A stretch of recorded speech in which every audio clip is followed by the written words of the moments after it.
welcome to the Midlife Switch, and I'm here with... Dr. Chris from Casio.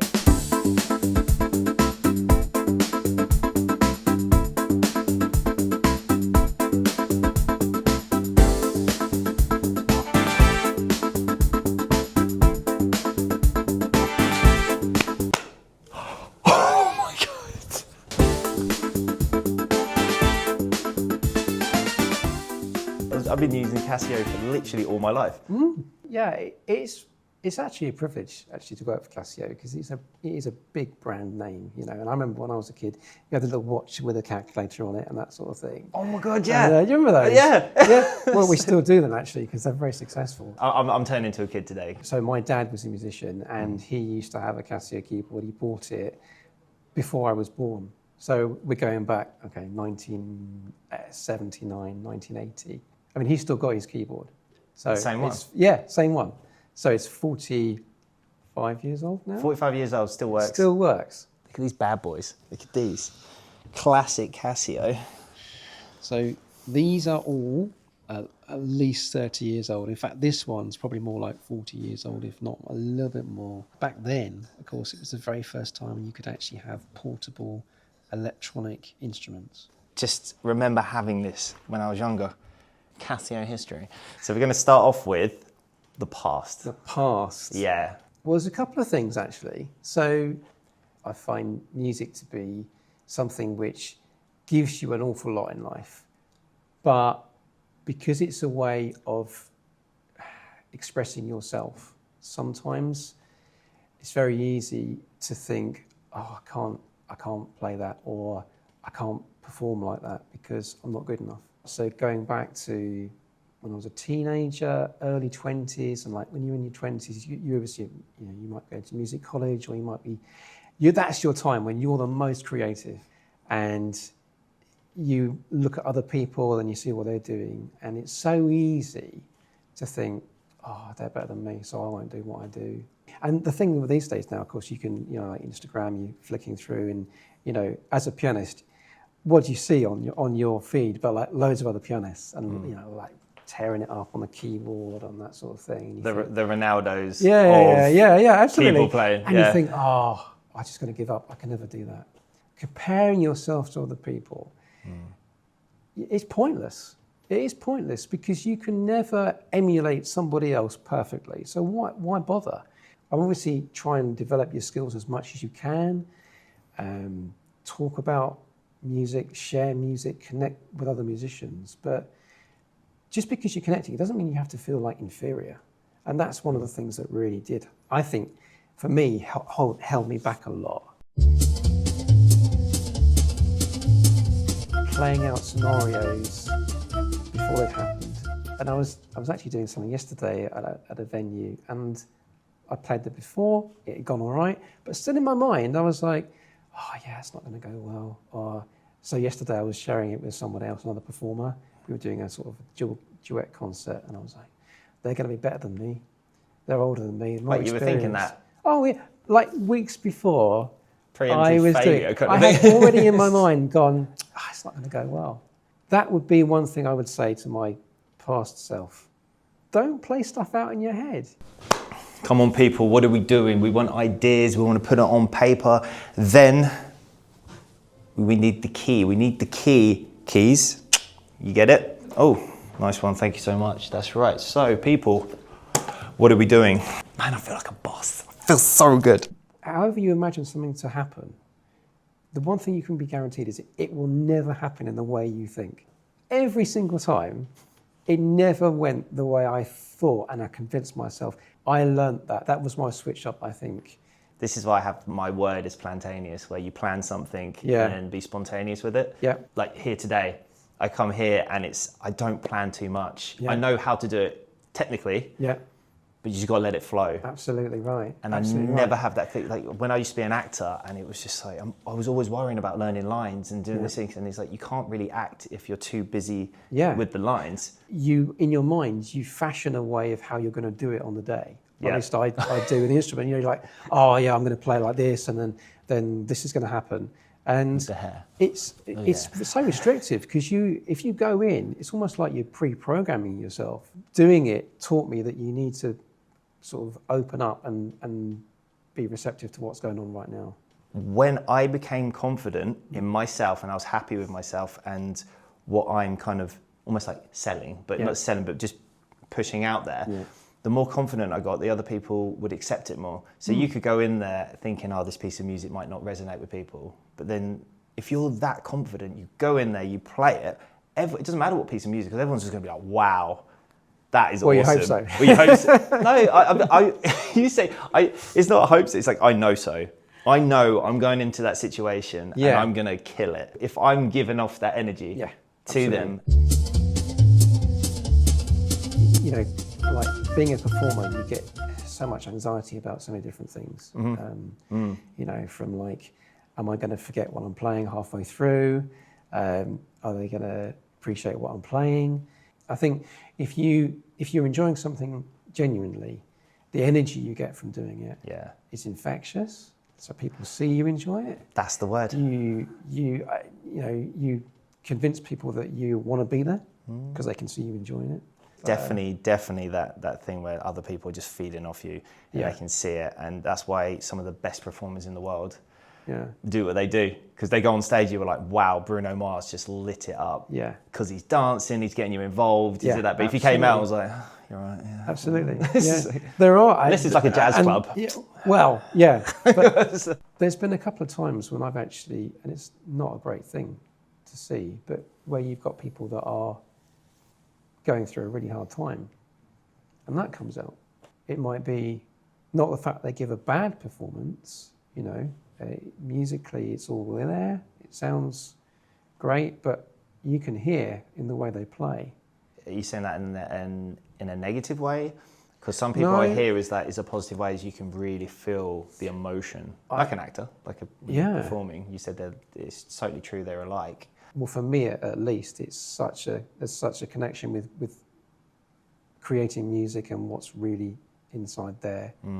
Is it the creativity meets the skill of, because it's a skill of playing the piano, so like that's the skill. It is, but it's the creativity and the emotion that kind of joins forces with that, which makes it. You know, shout out to AI, but this is a human thing. Yeah, the emotion that comes into it, and then that's when you feel it when someone's like voice is a little bit shaky, or when they're playing, you can hear that it's not quite the right note, but it is the right note because it's the imperfection. At that time. That's right. Yeah. It might not be what they wanted to do or they thought they needed to do, but when they're there doing it in the moment, something happens. It's been so long since I did a lesson like this. So, okay, so if you start from there, that's A. Do you want to sit with me? Come here. This is a classic. Come on. Come on, man. A, B, C, D, E, F. You start there. Yeah. And the idea is you go all the way up the piano.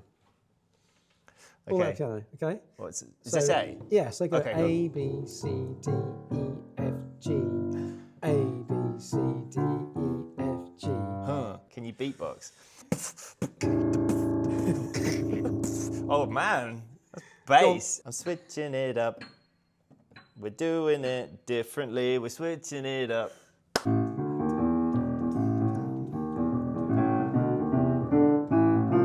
That's it. That's it. That's it.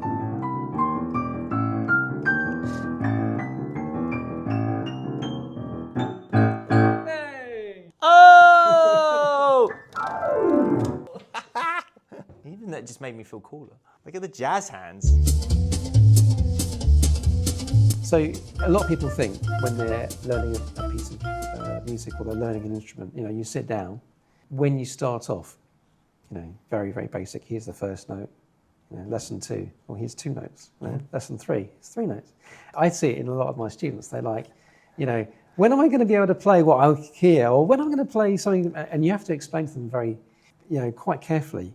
You know, this is a long journey. It's a skill. And sometimes you'll see people, they really want to do it, but they get frustrated because, you know, you've got to put time into it. You know, you can still get a lot of satisfaction by, you know, those 3 notes. Lesson number 1, you know, here's the right hand, let's put it on that single note there. You know, you found that right note. You played it for the right amount of time, the right number of beats. That's something that you didn't do yesterday. To be able to just have the skill to create something and stand back from it and go, I did that. Yeah. You know? Yeah. That's the real power of it. And that's brilliant. Do you know what? Maybe there's other people out there that are the same. It's the complete opposite, where something can become so overwhelming, like learning a language. I feel like I'm learning Greek now, and even playing the piano, and I think it's too overwhelming. I've got so many things to do, and like, how can I get that big and that good at that sort of time? Yeah. But sometimes, for me, what saved my life was micromanaging. And so what you're saying is one thing at a time. Yes, and that absolutely. actually eases my mind. When you take on new skills, maybe later in life, and you want to learn stuff, have reasonable expectations. As you get older, you're so more critical with what you do. You're like, I haven't got time for this. I will never learn it. I won't have time to do it. I'm not going to try. It's almost like it's instinctive. Do you think it's like time running out? Do I have that time to put towards doing that? But that's me overthinking. Yeah, I get that. So my brain runs 100 miles an hour, and I'm thinking, get what that can 100%. slow that down? That overwhelming feeling, and then I'm just like, no, of like, all right, time's running out. I've got to do this. There's too many other things, and then you end up just sitting down scrolling. So it's the conscious effort of thinking, do you know what? This could be doing this or that. The whole thing about scrolling. So I'm a little bit older than you, so I'm mid-40s now. When we were growing up as kids, right? No one, there was no YouTube, there was no social media, there was nothing. You had the luxury of boredom. There was nothing, there was nothing that you could open up and go, oh, I'll just scroll, Right, 10 minutes Yeah. of overwhelming stimulation of Yeah. so many things, or 10 Yeah. minutes of that one thing you said of just like one word or one note. So 10 minutes is a phenomenal time. you could do a lot in 10 minutes. But Exactly. for playing the piano, you can do a lot. We love scrolling, right? It's amazing, right? So, you get more content, you get more stories. It's, the dopamine is going like crazy, especially like now when, you think, oh, I've got to order this for tomorrow on Amazon or, on your phone. Oh, I'll just go into my social media while I'm here. With that, because I can find myself looking at things, and even when I'm supporting people, comment, that's still scrolling. Yeah. That's doom supporting. I don't know. It's like if that's I love that. a thing, but I do it. So we're here with the cherry blossom tree, sakura tree. What do you put on there? Do you put like? I think it's dreams and aspirations. Dreams and aspirations. I'm not going to read. I don't know. I don't like reading other people's dreams now. Just like, that's amazing. I leave it be. I feel this is a massive thing. So something like learning the piano should be compared to fitness and health. So I'm not learning it for the music. I'm learning it for the health benefits first. Yeah. So I go to the gym for the health benefits first, and then my muscle in that second. Yeah. Normally people do the other way around. They go, I want to lose weight. Yeah. I want to do that. But I don't think that's the right way of doing it. That's why people drop out so easily, like in January or doing something like that. If you've got the real reason why you want to do it, there could be so many layers. Before, you talk about the emotion of the musician and stuff like that. There's so many more layers to it. What's your thoughts about with that? Completely agree. My wife has got a really good saying, which is follow the plan, not the mood. You're absolutely right. So sometimes either going out running or playing the piano, you don't want to do it. The piano playing can be quite challenging. Yeah, it's painful for the first 30 seconds, either if you're putting your shoes on or if you're turning the piano on, you're sitting down on the bench, you're like, oh, I really don't like this. But then as soon as you play a first note or you get out the door from running, it's like you're done.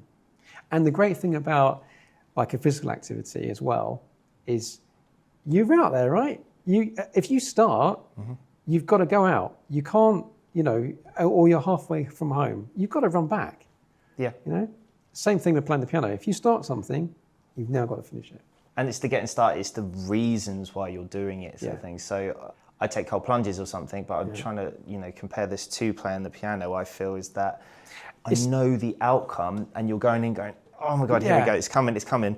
And it can be overwhelming, but then it's afterwards you think, do you know what? I actually learned something here, and it's mindfulness. I didn't think of anything else for a long period of time, and I know a lot of musicians say that. That is a really good point. Yeah. That is a really good point. That the idea of you able to almost like capture your mind. I'm a person that overthinks like on a chronic level about everything. And you're right, like playing the piano, playing an instrument it's like physical activity because it turns off all that in your head. You're like, I have to do this now. You know, you should be completely focused at that time. And you don't realize it. You don't play an instrument and go, oh, it's just so good for my mood because I'm just thinking about this one thing. You don't do that, right? It's like you don't go running and go, oh, I'm so focused at this. It's like you are just there in the moment. You switch off, you just... Yeah, totally. You've got to do this, right? You've got to run, or you've got to swim, or you've got to play the piano, and that's it.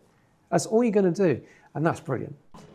And I'm here at Casio. That was at the Casio sessions. It is indeed. That colour. What's this, the Privia? 7,000. You put some zeros on it makes it pop.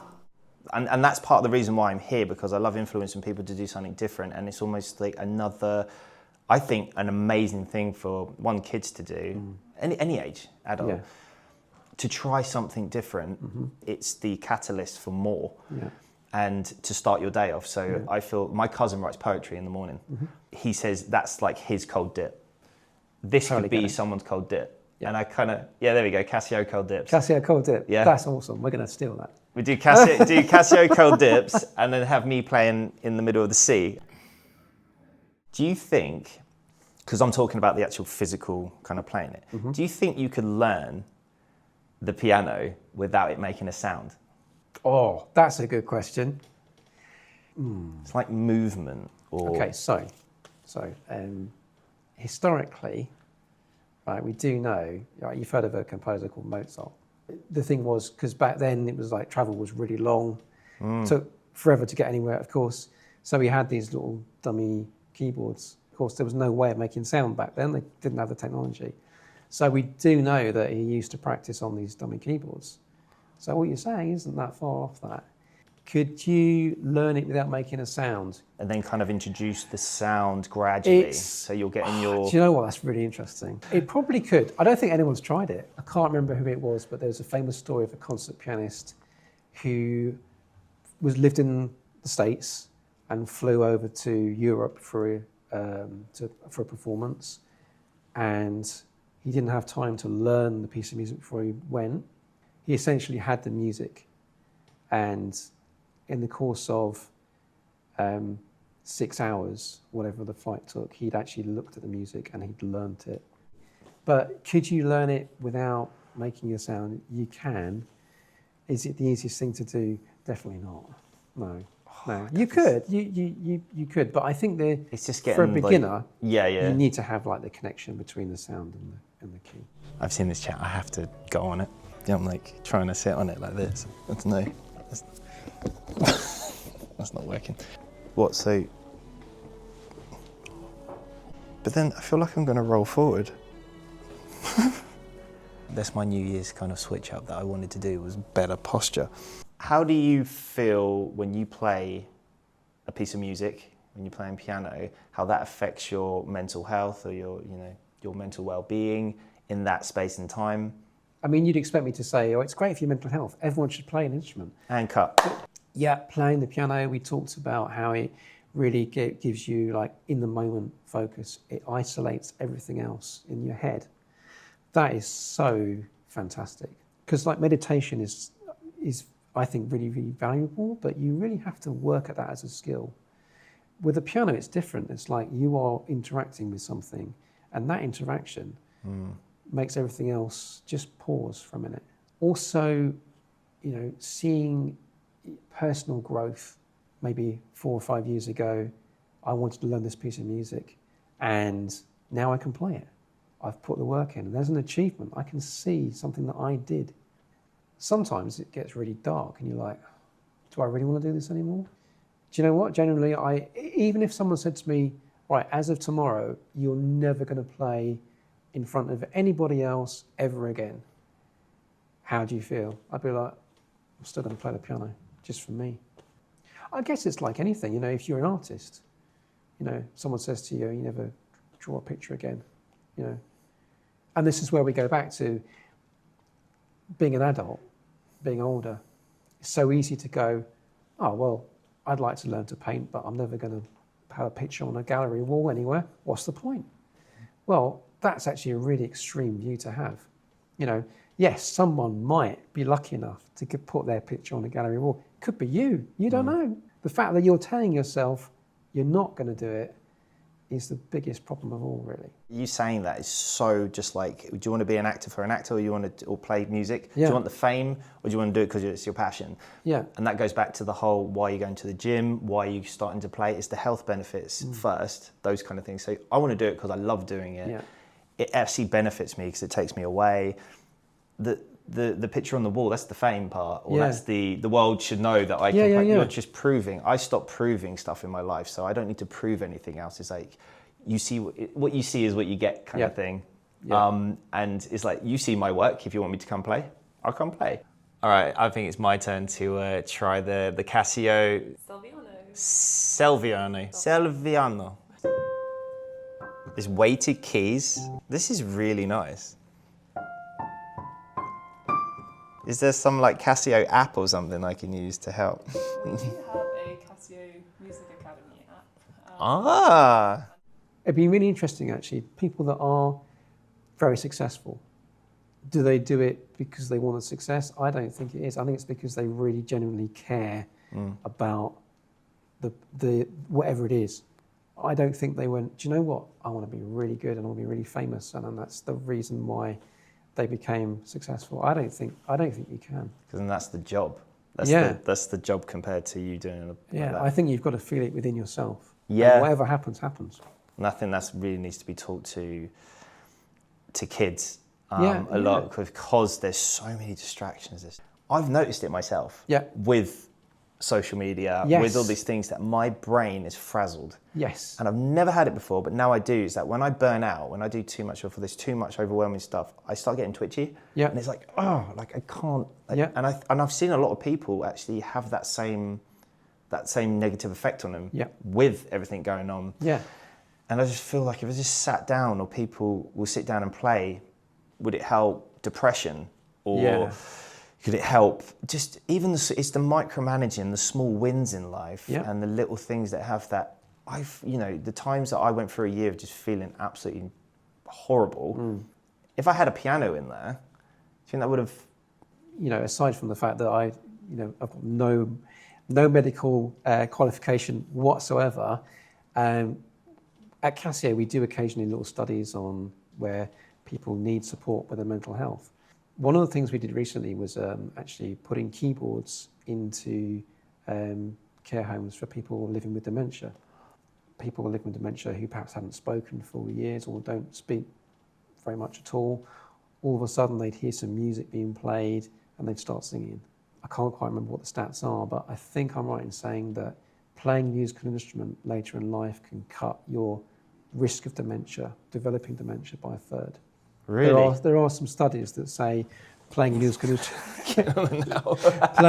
instrument actually does help with cognitive functions. It can regulate your mood and all sorts of things. It was really, really interesting. Give it a try. Yeah. It might not suit everybody, but I feel like it would. I think it would suit the majority of just helping, kickstarting your day. I think or it would. everything. Yeah, and it's cool as well. You could turn around to the people and be like, "Do you know what? I'm actually learning something." Yeah. And you've got something else to say. Let's just normalise not having to be the best to be valued. Let's just normalise the fact that I'm learning an instrument. I'm not the best, but I'm having a great time. This is when I think toxic positivity comes in. Yeah. Because you just said, I'll never be a gold medalist. And then I'll go, yeah, you can. You can be a gold medalist. You can have anything you want. Well, and it's language and communication. And it's not me just looking at you. Because you could be a gold medalist at, there's like a million competitions out there. So I'm not saying, but I think it's the way you communicate that kind of thing. I do see your point. It's like, which way around do you want this? If you accept that, okay, if I accept that I will never be a gold medal swimmer, okay, it's never going to happen. Does that mean that I shouldn't go swimming, dedicate myself to it, and really enjoy it? I think it's time for a lunch break. Yep. What's this, chicken something? I don't know, what's yours? This is cheese melt. It's very, very That nice. was the most British thing. Cheese melt. We're in this like really nice place. It's just a cheese melt. It does have, well, what I say? So it's got nice chili, sweet chili dip. I've got coleslaw, piri chicken. Boom. Really nice. It's exotic. It's not just a toasty. So, how was your lunch? Very nice. It was so good. So, future switch up. I was watching that last night. Watched Back to the Future 3. Yeah? I love that film. See the Back to the Future watch we did. We need to show the watch. This is awesome. Do you know why I like it so much? Because you got a tape, the VHS. It's all about the VHS. Is there anything that you have anything planned regarding music, playing piano, or something that you want to happen in the future for others to switch up? I would like to help people learn more. There's a lot of people now who go to like YouTube tutorials to learn to play the piano. I always think that you're missing out on the element of the social part of learning music. Traditionally, you had a teacher and you would go to the teacher and the teacher would suggest things, but there would also be like this thing of sharing music. For me, the best teachers were always the ones that weren't necessarily talking about the music, it was other things in life, right? Yeah. And I always think in some shape or form, it'd be really nice to, keep the online learning part of that, but make it more of a social community thing, so that there were people that were learning together rather than watching videos and trying to copy notes and that sort of thing. How can we take the digital thing and make it more of a social sharing thing? I had this when I want to run a marathon, but I don't want any personal bests. I want everyone to run a marathon in one unison. Yeah. So it's almost like that. There's no person that's like, I'm better than you. Yeah. You're helping each other. Yeah. You know, that kind of like, I'm here for you. Would you need a tip? And that's a really good one, especially if it's in like an app form. Yeah, I know, 'Cause but it's all I'm app forms not tech nowadays. orientated. If there's anyone tech orientated out there and you fancy having a go, that'd be great. But and more personally, you're your own worst enemy. You know, when you come to an idea or you think, oh, that's not going to work, or I won't be good enough for that. I know it's a cliche, but just try it. Just do it to the best of your ability, and just see what happens. Like a food. Just try the food. See if you like it. Yeah, you don't like it, you don't like it. But just make it simple. Don't make it this huge thing. Yeah. Everyone wants to eat. Yeah. Connected but that's right. But everyone it doesn't have needs to be, try. gourmet, Michelin stars, No, anything. that's exactly it. The fact, and also, I think there's a lot to be said for doing it yourself and having a go and trying it. I think you get a lot from it. And a lot of people get too overwhelmed to try.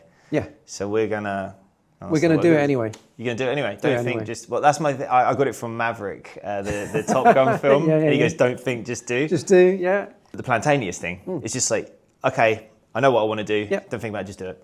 Go for it. Go for it. Give it a shot. Boom. So good. Zig and Zag. I don't know if you remember Zig and Zag, but they're from the 90s. There were two puppets in that, so if you're not familiar with Zig and Zag, look them up. Yeah. Do you know what? I really, really, really want to do this, and I love doing this. People that know me, I love to voice note you, and you know that. I could leave you a podcast sometimes, or it could be a really quick one. And I think it's those quick ones that are so beneficial in people's lives because I know how much it benefits me. But I want to do this today with a twist. Right.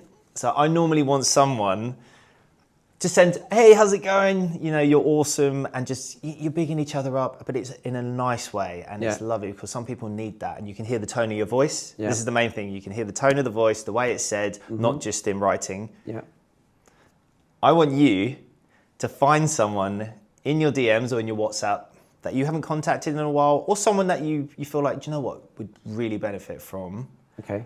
you playing a piece. That you Oh, can just, yeah. okay. So you could riff, you could play something, or just play something that's come to your head. I'm not sure there's copyright issues, so maybe do something you Copyright think. free. Yeah. Okay, yeah. And then you're basically sending them a piece of music. Piece of music. Yeah? I'll give it a go. So get your phone up. All right.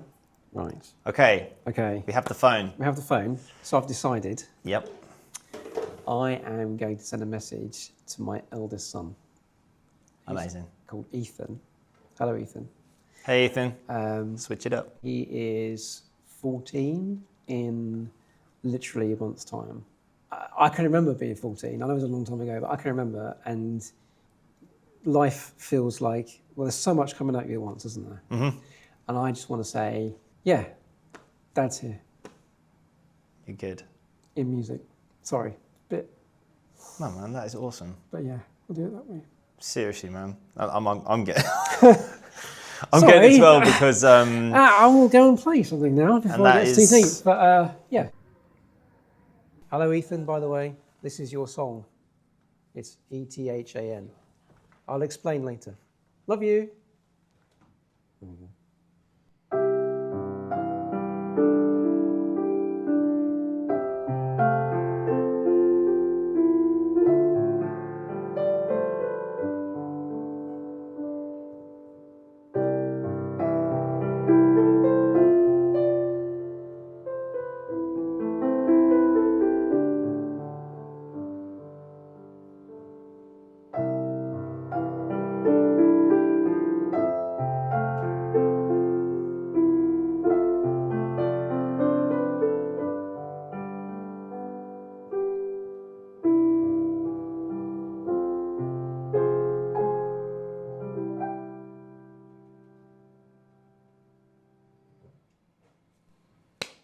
Hey, bye.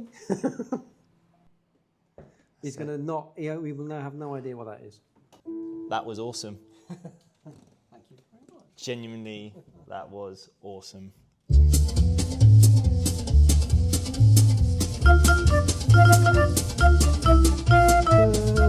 Outro. Okay. So thank you so much for watching. I want to thank Casio. I want to thank Dr. Chris. Emsy's there. She is amazing. You won't see her, but she is the one that created all of this. And I met her at the Casio sessions. Do you have some thank yous? Thank you to Casio. Thanks to Emsy for directing, producing. Yeah, and thanks for coming, man. Give us a hug. Been a great time. Right. Oh. I'm all about the hugs. All about the hugs. Cut. MJL midlife switch. Oh yeah, you say it as well. Yeah, say like. What? Switch it up. I don't know. I don't think I couldn't carry that off. I would kill your channel.